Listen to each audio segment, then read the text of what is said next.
पाकिस्तान और दुनिया भर में लाखों देखने और सुनने वालों को अरशद शरीफ का सलाम।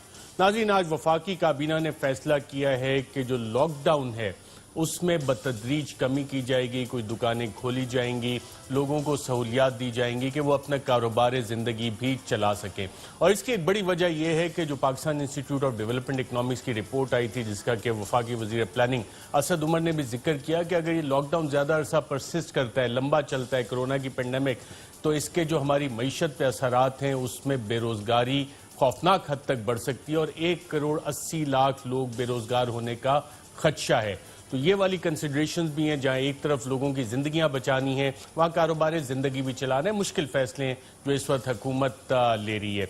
अब इन फ़ैसलों में पीछे हुकूमत में और भी बहुत कुछ हो रहा है, और बहुत कुछ क्या हो रहा है, जो कुछ हो रहा होता है पिंडी इस्लामाबाद में, उसकी सबसे ज़्यादा जो खबर होती है और पहले खबर होती है, और जो अभी तक स्ट्राइक रेट है, अगर किसी बैट्समैन का आप देखें तो 70% स्ट्राइक रेट किसी बैट्समैन का हो तो कहा जाता है कि वो बहुत अच्छा बैट्समैन है।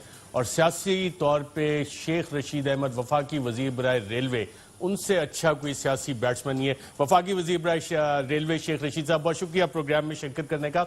आज काबीना में फैसला हुआ कि लॉकडाउन में नरमी की जाए, इस हवाले से तमाम लोग एग्रीड थे, और इसकी बुनियादी वजह क्या है? एक खौफनाक सिनेरियो बताया गया कि मईशत की ये तबाह हाल होने जा रही है।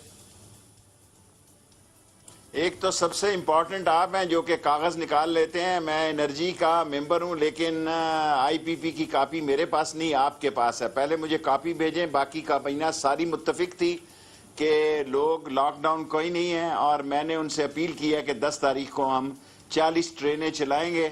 140 नहीं चलाते, महदूद चलाएंगे, तीसरा हिस्सा चलाएंगे, आधी सवारी बिठाएंगे और फासला रखेंगे। और मैंने उनसे मुतालबा किया है आज कैबिनेट में प्राइम मिनिस्टर से कि शटर डाउन को ओपन किया जाए। लोगों को पुलिस भी पकड़ के ले जाती है, और शटर डाउन भी है नाकाम किस्म का। और अगर ईद से 15 रोज़े तक आपने शटर डाउन ओपन ना किया तो इस मुल्क में सफ़ेद पोश आदमी मरेगा।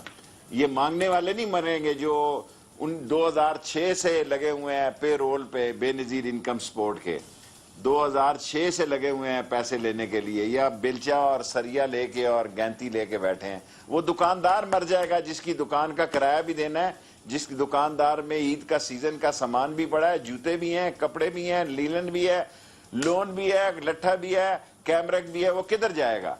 सो मुझे उम्मीद है कि कल परसों फैसला हो जाएगा लॉकडाउन का, 9 तारीख तक के खोल दिया जाए। शेर साहब, इसमें मुश्किलात क्या आ रही हैं? क्योंकि काबीना में बैठ के यकीनन प्रोजेक्शंस भी दी गई होंगी कि जनाब मुश्किलात ये आ रही हैं। सूबा सिंध जो है वो एक अजीब राग लाप बैठा है।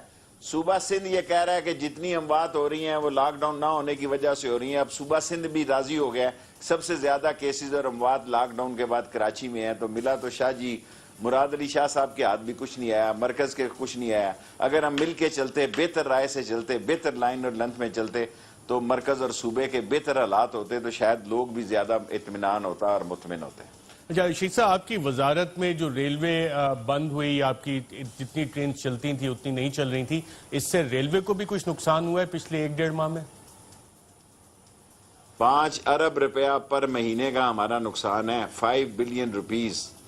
और अगर हमारे पास जुलाई के पैसे नहीं है, सरेआम आपके प्रोग्राम में कह रहा हूं, जून की तनख्वाह देंगे। अगर हमें जुलाई में इस हालात में देनी पड़े तो हुकूमत देगी, रेलवे मिनिस्ट्री के पास पैसे नहीं है। तो हुकूमत के पास पैसे हैं, क्योंकि हुकूमत की टैक्स रेवेन्यू कलेक्शन जो है वो भी कम हो गई है। हुकूमत में देखें ना, एक तो कर्जे की किस्त आगे चली गई इमरान खान की दानिशमंदी से, और एक 1.04 बिलियन इनको मिल गया। 5-6 दिन में और पैसे इनको मिल रहे हैं। सो हुकूमत ने 1,20,00,000 लोगों को पैसे दिए थे तो दिए ना। और हुकूमत जो है वो अगर खुदा न खास्ता बीमारी ना मड़ी, कोरोना वायरस से ज्यादा बेहतर होके निकलेगी। अगर बीमारी बढ़ गई और लाशों के ढेर लग गए तो फिर तो बड़ी मुश्किल है, वरना इमरान खान इस कोरोना वायरस को भी बेहतर हैंडल करके निकलेगा। अच्छा शेख साहब, IPPs का आपने जिक्र किया।